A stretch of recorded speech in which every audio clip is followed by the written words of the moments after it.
How would you, Mr. Wilbon, describe the challenge facing Ja and company in San Francisco tonight? Well, just like I talked about the challenge facing Milwaukee being greater than their first-round victim, the Bulls, I mean, the challenge facing Memphis is much greater than their first-round victim, Minnesota, which did challenge Memphis to a degree. So they're not going to be coming back if they get down 23 or 26 points. We're not seeing any of that against Golden State. And they're going against a proven champion. Guys who have worn that championship belt, who can claim they still wear it because nobody's beating them in the ring healthy. So they're facing an entirely different challenge to go into Chase Center and sort of try to establish something. Some of that silly fouling and lackadaisical play and falling behind and bad shot selection and weird stuff that goes on in the last 5 minutes of each half. Memphis can't have that. Not if they're going to get the theft of one game in San Francisco. So we'll see if they're up to that. But what's that learning curve going to produce from that first series plus 2 games so far from Memphis? Well, I've overcome the first challenge because I got over the fact that I had courtside seats to tonight's game, and I can't make it because I had to be here in cold, rainy New York City. So now that I got beyond that point and I missed out on being in attendance for this game, let me tell you something right now.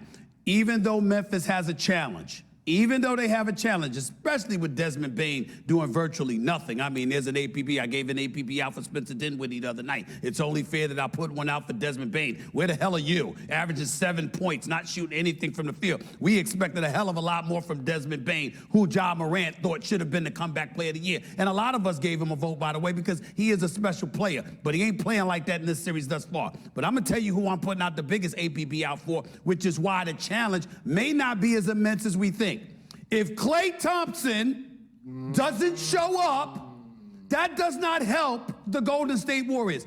Klay Thompson, I want everybody to put your hand on your chest, like Fred Sanford to Elizabeth are coming home to join you, honey. Think about this. Jordan Poole and Steph Curry are averaging 25.5 points a game. Klay Thompson's at 13.5 points.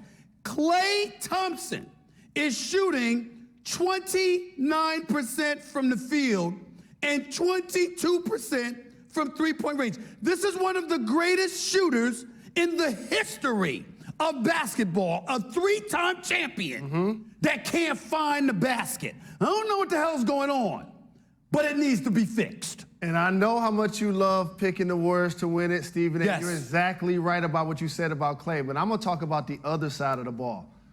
A sentence that we never thought we'd say starting this year. Without Gary Payton II, the Warriors had no chance to guard Ja Morant. And usually that used to be Klay. And defensively, after dealing with those injuries these last couple of years, his wheels just isn't the same defensively.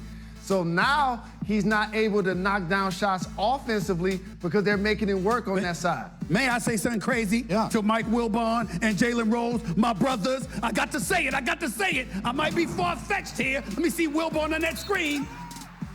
I take my chances and put Jonathan Kuminga on Ja Morant.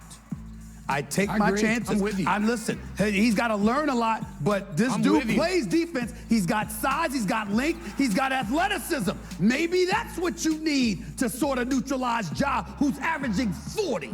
So Josh shooting 100% against Poole, 3 for 3, 6 for 10 against Klay, 60%. He struggled 7 or 20 or something against Wiggins.